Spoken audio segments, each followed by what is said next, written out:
Juk menininkai, kaip ne vieną kartą sakau, yra patys pavojingiausi žmonės. Jie bendrauja su visais, jie mato viską ir vieną dieną jie apie viską ima kalbėti savo priemonėm, vizualios raiškos priemonėm. Pasisaugokit. Labadiena. Mes tęsėme savo reportažų seriją, kurią skiriame Lietuvos dailininkų sąjungos 90 metų sukakčiai. Ir šitas reportažas bus truputėlį kitoks.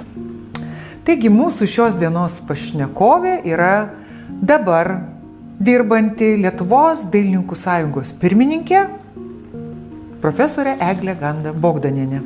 Prašom. Ir norėčiau pradžioje ir paklausti, gerbiamą Eglę, tai koks įvykis per 2020 ir 2025 jūsų pirmininkavimo metus atnešė daugiausia bemiegių naktų? Iš tikrųjų, klausimas tai toks yra truputėlį gal ir liūdnas, nes daugiausia bemiegių naktų, ko gero, atnešė pirmadienį. Pirmadienį, kuomet atėjo tos žinios, kurių mažiausiai galbūt laukdavo ir tikėdavaisi, tai pirmadienį atėjo žinia, kad netekome savo labai artimo draugo ir kolegos Andriaus Grigalaičio. Pirmadienį sužinojau, kad atsitiko didelė nelaimė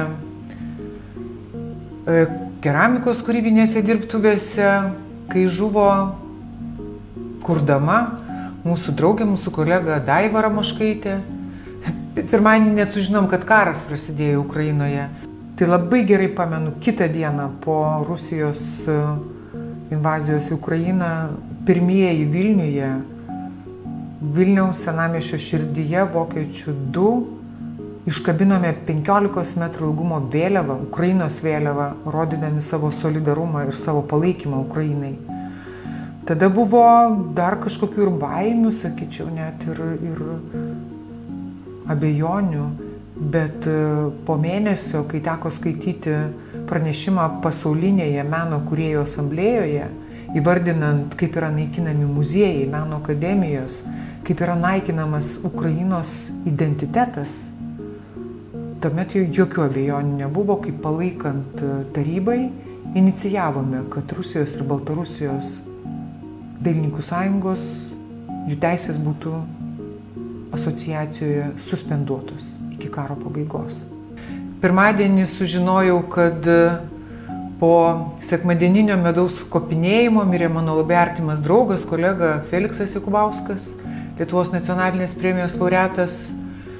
Pirmadienį atėjo žinia, kad daugiau niekada dailininkų sąjungos neaplankys nuostabusis Jonas Maldžiūnas, kuris čia sugebėdavo kaip ferverkas lėkti ir padaryti savo personalinę parodą iš kelių darbų. Ir mes tikrai padarydavom tokį atidarymą, net vyno išgerdavom taurę. Nebus tokių dabar įvykių. Ir man tas pirmadienis, tai norėčiau išbraukti. Kažkaip norėtųsi atsigulus sekmadienį, atsibusti antradienį. Tikrai nekenčiu labai pirmadienį, nes visos blogos žinios ateidavo būtent pirmadienį, o taip norėtųsi, kad tų žinių būtų daugiau gerų negu blogų. Nemalonių ir tokių liūdinančių situacijų tai tikrai pakankamai. Galbūt vieną iš pirmųjų atsimenu savo jauseną, kai pirmoji darbo diena ir vėl tas nelemtas pirmadienis, atsisėdau prie darbinio kompiuterio kaip Lietuvos dailininkų sąjungos pirmininkė ir ką radau? Radau tuščią kompiuterį, be jokių duomenų, be dokumentų, nieko. Visa informacija ištrinta. Tai tokį palikimą gavau iš prieš tai buvusios pirmininkės. Tai kai sėdėjau priešais tuščią kompiuterį ir net nežinau, nuo ko pradėti, tai žinoma, kad buvo šalia žmonės, kurie padėjo išspręsti labai daug problemų ir palaikė emociškai. Tai Evelina, tai buvo Andrius, tai buvo Linas, tai buvo Dainius, kurie padarė maksimumą, kad neišeičiau iš proto, kad galų gale susivokčiau, ką aš čia darau ir kokie dokumentai, reglamentai ir taisyklės yra būtinos, kaip tu turi gyventi. Dabar tai aš jau suvokiu tą visą ritmą, nuo ko pradėti, kaip pabaigti ir tie visi kalendoriniai ėjimai ir šuoliai tai yra visiškai suprantami. Bet tada, žiūrint į tuščią monitorių, tai man tikrai norėjosi rėkt, šaukt ir apskritai mesti viską ir išeiti iš šitos erdvės. Tai ačiū Evelinai, ačiū Linui, ačiū Andriui, ačiū Dainiui, ačiū Irenai, ačiū Romai, ačiū Ugniui, ačiū labai jums tikrai. Žiūriai padėjot. Tai va tokie juodieji pirmadieniai būna čia. Tai dabar ačiū tada toks jūsų atsakymas ir kitas klausimas, beje, toks pat, kokį mes užduodavom ir visiems kitiems savo pašnekovam, tai tas klausimas yra, koks vienas įvykis buvo toks džiaugsmingiausias, kurį prisiminus ir šiandien norėtųsi pasidžiaugti, kad štai kažkas padaryta. Tai žinoma, kad ko gero tas didžiausias pliūpsnis džiaugsmo ir džiugesio buvo tuomet, kai sužinojom, kad pavyko laimėti bylą. Keistai skamba. Byla su savo kolegom, draugais, Šiuolaikinio meno centru. Jos palaikė tuometinė kultūros ministerija ir finansų ministerija. Ir dėl kogi mes čia kariavome? Dėl kūrybos erdvės, dėl meno erdvės, dėl Dailininkų sąjungos galerijos ir Dailininkų sąjungos salono, kuris veikia nuo 1968 metų ir niekam net nekilo mintis, kad gali būti kitaip. Bet kažkam kilo. Ir kai buvo gautas ieškinys Lietuvos Dailininkų sąjungai, ganėtinai jau čia seni procesai, teismo bylą pradėjo dar prieš mane ir prieš tarybą, kuriai aš vadovauju, kita taryba, prieš tai buvusi ir pirmininkė kita. Bet tiesą sakant, susipažinus su visa bylos eiga, tai tikrai mažai vilčių buvo, kad pavyks laimėti. Ir kas čia gali turėti iliuziją, kad tu laimėsi prieš valstybę? Nes juk Šiuolaikinio meno centras tai kas yra? Biudžetinė organizacija, valstybinė organizacija. O mes tiesiog savanoriškai susibūrusi asociacija Lietuvos Dailininkų sąjunga. Ir štai įvyksta stebuklas. Mes sužinom, kad teismas laimėtas. Ir aišku, ta pirmoji žinia tai buvo didžiulė euforija, didžiulis džiaugsmas, bet tai nebuvo pabaiga. Nes apylinkės teismas paskui nuėjo į kasacinį teismą, paskui buvo aukščiausias teismas, apeliacijos ėjo ir taip toliau. Ir po metų laiko, gruodžio mėnesį, atėjo ta žinia, kad vis tik tai taip, teismas yra laimėtas ir teismo žodis yra galutinis. Ir dabar 90 metų sukakties paskutinę parodą darome būtent šitoj erdvėje, Vokiečių 2. Ir aš manau, tai yra labai labai simboliška. Mes čia prisiminsim ir tą parodą, kurią padarėm iš karto po teismo. Tai labai gerai atsimenu, byla 18, kur eksponavom 18 bylos puslapių ir 18 menininkų, beje, truputį daugiau menininkų, įsijungė interpretuodami teismo procesą. Nes plėtojant tos parodos temą, tai kas man dar labai įstrigo į atmintį, kad mesgi tada budėjome galerijoje ir parodoje, kai jau buvo atjungtas šildymas Šiuolaikinio meno centre, nes ir ruošėsi renovacijai. O tas gabaliukas, kur yra Dailininkų sąjungos galerija, taigi jisai buvo visiškai išimtas iš projekto.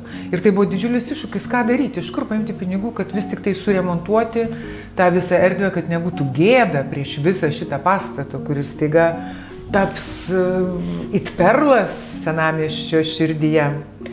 Bet grįžtant prie parodos, budėdavom pasikeisdami, nes daugiau 3 valandų nebuvo įmanoma minusiniai temperatūrai iškęsti, bet žiūrovų buvo labai daug ir ėjo tokios nuolatinės ekskursijos ir aiškinimai, kas tai yra socialiai aktyvus menas, kaip menu gali keisti aplinką, kaip tu menu gali reflektuoti tam tikras situacijas. Ir įdomiausia buvo, kai parodo atėjo aukščiausiojo teismo teisėjai. Tai aš tuo metu buvau ir taip truputėlį nuščiuvau, galvoju, dabar tai gali būti blogai. Sakys, menininkai tokie tyčiojasi iš teismo, ten dar kažką. Bet nieko panašaus neįvyko. Iš tiesų, tai jų pasakyti žodžiai, aš dabar juos girdžiu.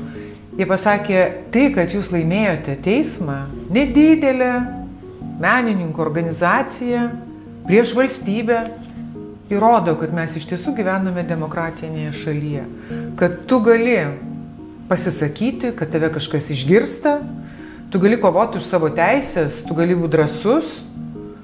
Ir mane kažkaip šitie žodžiai taip pakilėjo, aš supratau, kad iš tikrųjų ir menininkai, ir menas gali daug ką padaryti. Ir ypač mes dabar tą matome, kai susitelkė kultūros bendruomenė, ir ne tik tai, ir kitos bendruomenės, vedinos kultūros žmonių, menininkų, pergalvoti, iš tikrųjų, kas yra valstybė, koks santykis valdžios su žmonėmis, ko mes norime iš valstybės, kokie mūsų lūkesčiai ir kaip mes, kaip visuomenė, kaip bendruomenė turėtumėm jaustis. Tai kas čia kam tarnauja? Ar mes jiems, ar jie mums? O gal niekas neturi niekam tarnauti, gal tiesiog turi būti dialogas ir mes turim būti išgirsti ir mes juos turim girdėti. Dar vienas klausimas. Taigi, kokia veikla buvo didžiausia sėkmė Dailininkų sąjungos vadyboje? Tai, žinot, gal vienos tokios sėkmės neįvardinčiau, bet man atrodo, kad tai, kuo aš labai džiaugiuosi ir va taip dabar tą seną ąžuolinį stalą patuksėjau, tai labai harmoningas ir smagus darbas taryboje. Tai kas tai yra taryba? Tai yra jūsų visų atstovai, jūsų delegatai, kurie įpareigoti yra galvoti apie Lietuvos Dailininkų sąjungą, kas jinai tokia, kokia jos yra misija, kokie tikslai, kokia vizija. Yra, aišku, labai daug einamųjų visokių reikalų, bet svarbiausia tai yra susikalbėjimas. Tai man atrodo, tiek kiek dirbu su prieš tai buvusia taryba ir dabar, tai tikrai yra, nepaprastai įdomus santykis. Žinoma, kad tai nereiškia, kad mūsų nuomonės yra visiškai tokios pačios, tai anaiptol, ta nuomonė įvairovė ir yra įdomumas, bet labai svarbu vis tik tai būti kultūringais ir matyti tikslą. Ir man atrodo, kad mes kažkaip sugebame vieni kitus išgirsti ir girdėti. Tai man tas darbas taryboje yra tikrai labai įdomus ir tarybų posėdžių visada laukiu, kaip smagaus nuotykio, kaip čia pasakyti. Kitas įdomus, man atrodo, irgi sėkmingas dalykas, kuris gimė nesėkmėje, tai yra COVID išbandymai. Nes kai pradėjau dirbti, atėjo pandemija ir staiga viskas tarytum sugriuvo. Bankrutuoja visos įmonės, kurios duodavo pelną, iš kurių būdavo galima apskritai išlaikyti Dailininkų sąjungos veiklas ir administraciją, o čia staiga nieko. O jokios finansinės pagalbės, to užnugario tikrai nebuvo 20 metais palikta. Tiesiog, dramatiška situacija ir kaip išgyventi. Tai šitoj vietoje reikėjo labai daug kūrybiškumo ir drąsos. Aš kartais juokiuosi, žinot, net mūsų Venera mums uždirbo atlygį. Išnuomavome ją, kai reikėjo gelbėtis. Nes visiškai nesinorėjo atleisti puikaus kolektyvo, puikaus mūsų komandos, kuri tikrai dirba nuoširdžiai nuo iki Dailininkų sąjungos labui. Tai kažkaip sugebėjome išgyventi, išbūti, mūsų tokio susitelkimo ir vienybės dėka. Ir dar ant nosies tapybos trienalė, kuri turėjo įvykti 17 ir jinai vyko. Aišku, jinai vyko be žiūrovų, bet jinai vyko pilnam sąstate, jinai buvo išeksponuota Taikomosios dailės muziejuje, buvo virtualus atidarymas, buvo padaryta visa eilė komentarų, diskusijų, refleksijų, kalbėta su menininkais, su menotyrininkais. Ir tas mus išmokė, ko gero, kad iš tikrųjų mes privalome ieškoti naujų sklaidos formų, naujų kūrybos formų. Ir tie atradimai buvo irgi, man atrodo, didelė sėkmė. Beje, šitą 17 trienalę davė tarytum impulsą ir kitai trienalei, kuri buvo savo dalyvių skaičiumi pati gausiausia. Ir jinai net išsiplėtojo, jinai buvo ne tik tai Vilniuje, bet mes šokom ir į Kauną, Čiurlionio meno muziejus buvo mūsų partneriai. Ir Vilniuje tai buvo ir Titanikė, tai buvo ir Arkos galerija. Žodžiu, per 4 lokacijas tikrai buvo labai didelė tapybos trienalė. O jinai beje yra viena seniausių.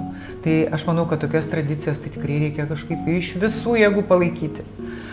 Labai didelis džiaugsmas ir laimėjimas tai yra UFNA. Mesgi pradėjome Unpredictable Futures, nenuspėjamų ateičių trienalę prieš 4 metus. Ir jinai pirmoji buvo iš tikrųjų fantastiška. Tai buvo Molėtuose, etnokosmologijos muziejuje, dalyvavo labai daug žmonių iš daugiau kaip 40 šalių.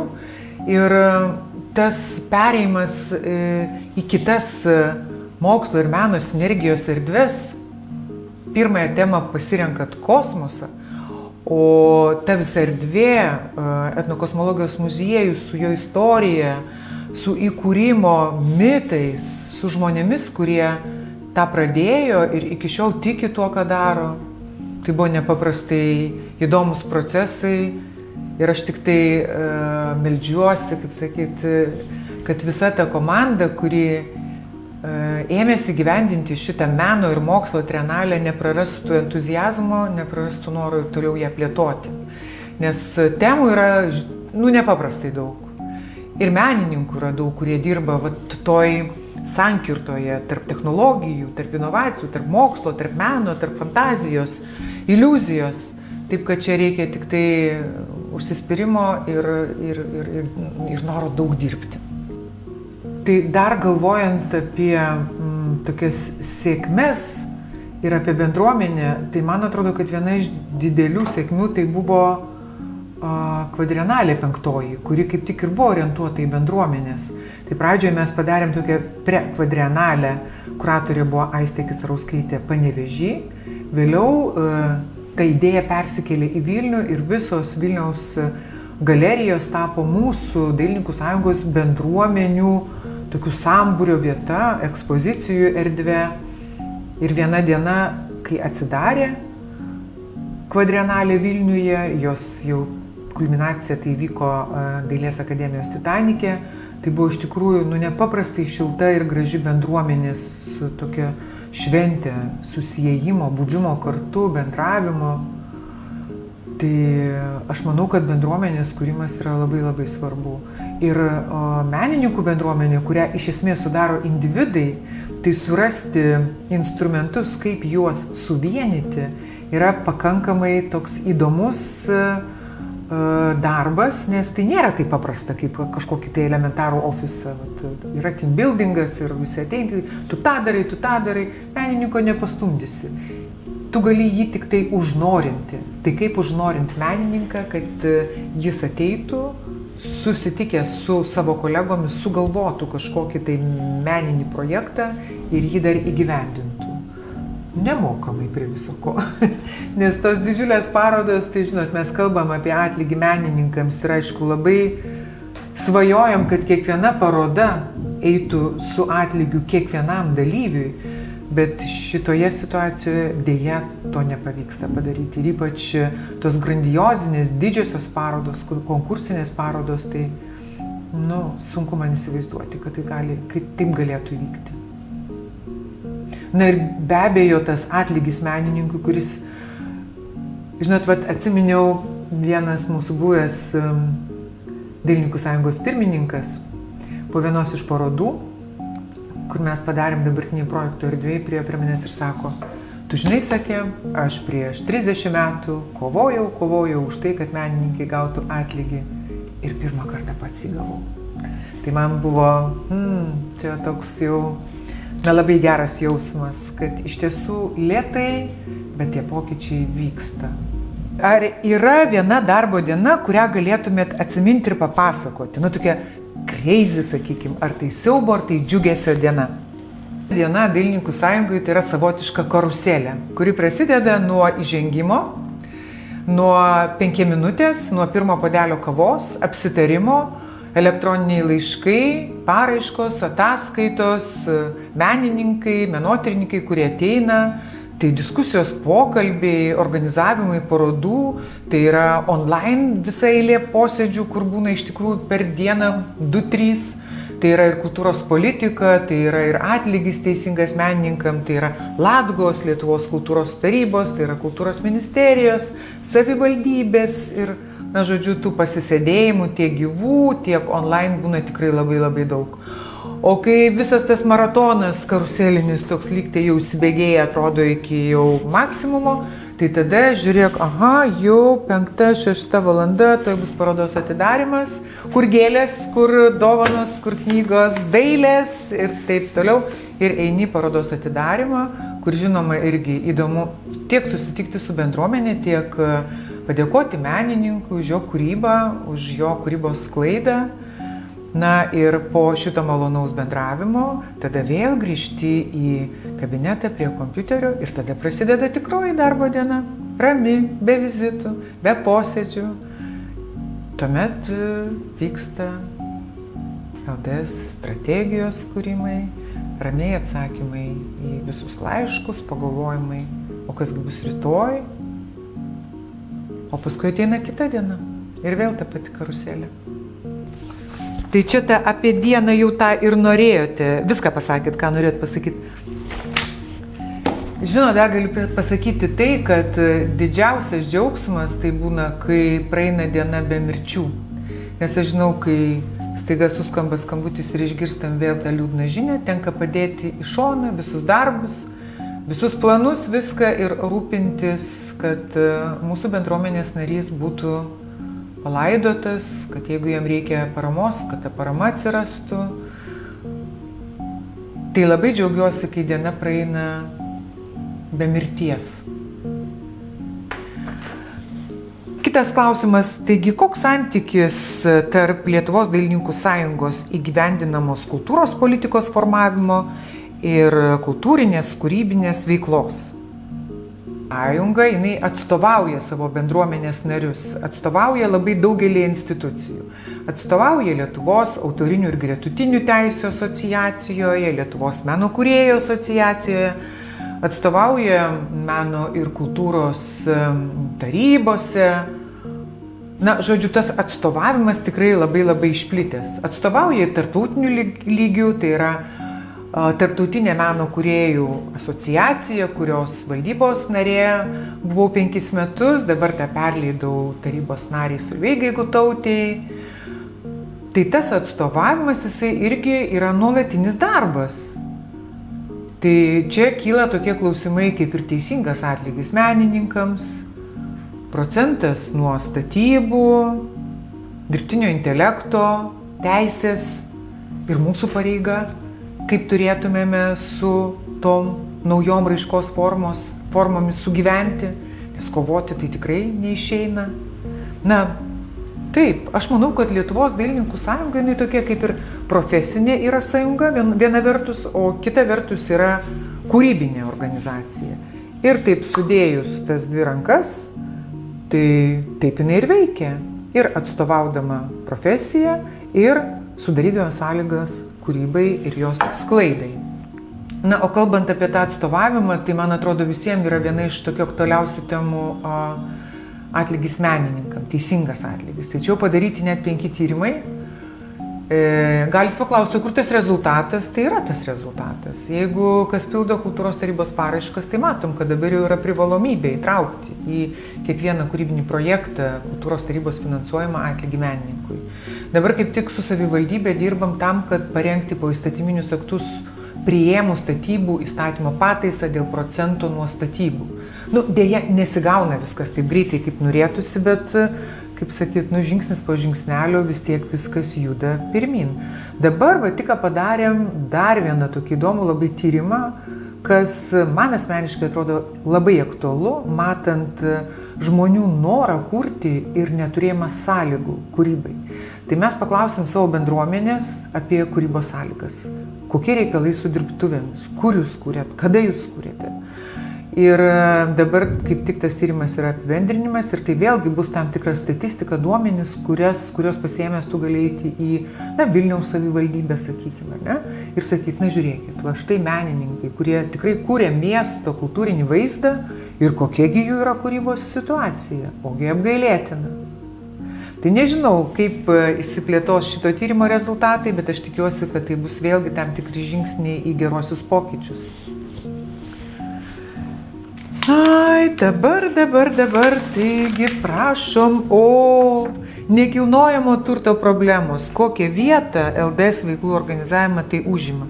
Tai tikrai, kaip tikėjausi šito klausimo, bet labai atsakau jį be didelio entuziazmo, todėl kad iš tikrųjų tai yra pats opiausias klausimas ir diskutuojant juo tikrai nėra kuo džiaugtis, o džiaugsmas yra tai, kad mes, dėkui Dievams, turim tai, ką turėjome. Bent jau prieš 15 metų. Bet tas turtas, nekilnojamas turtas, jis tikrai nėra tokios būsenos, kaip kad mes kai kuriais atvejais norėtumėm jį turėti. Aš turiu ypač omenyje kūrybinės dirbtuvės, kurios yra nepakankamai geram stovyje ir jų yra labai mažai. Na, o ir tie pastatai mūsų senamiestyje, kur yra galerijos, tai visi šaukėsi atnaujinimo, rekonstrukcijos, renovacijos. Tai aš manau, kad Lietuvos dailininkų sąjungos nekilnojamo turto klausimai dar jie laukia didelių sprendimų ir tokių strateginių, rimtų sprendimų. Labai džiaugiuosi, kad sugebam išlaikyti ir palikimą. Niekas negali dabar jau prisiminti, iš kur šitie nuostabus baldai. Kalba, kad jie buvo nupirkti, dar kai Lietuvos dailininkų sąjunga buvo Kosciuškos 28, iš pagyvenusio daktaro, lenko. Tai gal taip ir buvo.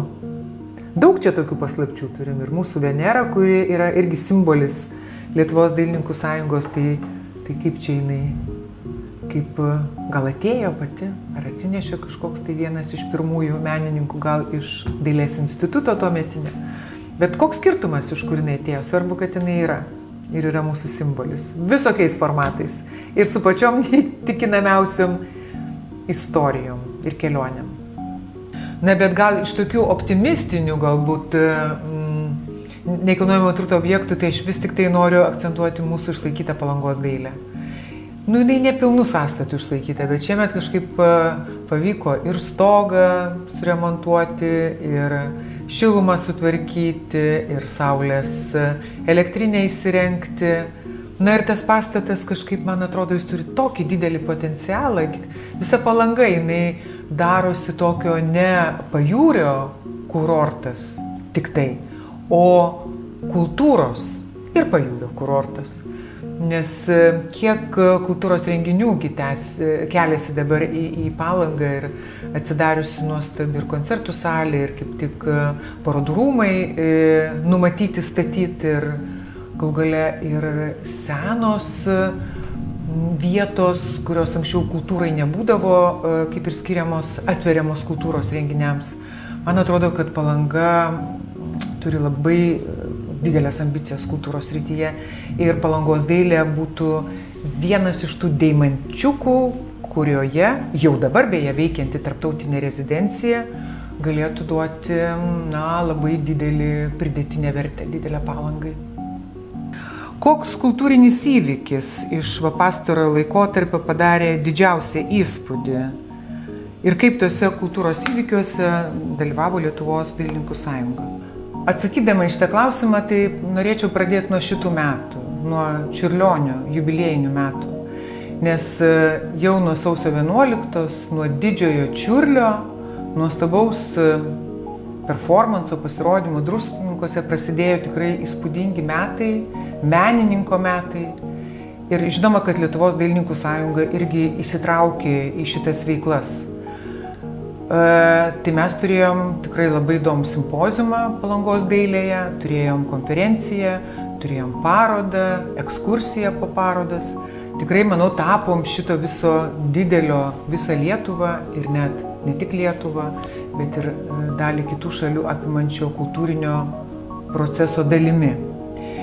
Kita kryptis, į kurią irgi vis įvažiuojam, kuri yra tokia mūsų aplinkoje, kontekste, tai žinoma yra reagavimas į įvairiausius tarptautinius įvykius, tai kad ir karas Ukrainoje, tai mūsų organizuoti aukcionai, kuomet lėšos iš parduotų meno kūrinių buvo skiriamos Ukrainos išsilaisvinimui, taip pat aukcionai Baltarusijos kalinių šeimoms.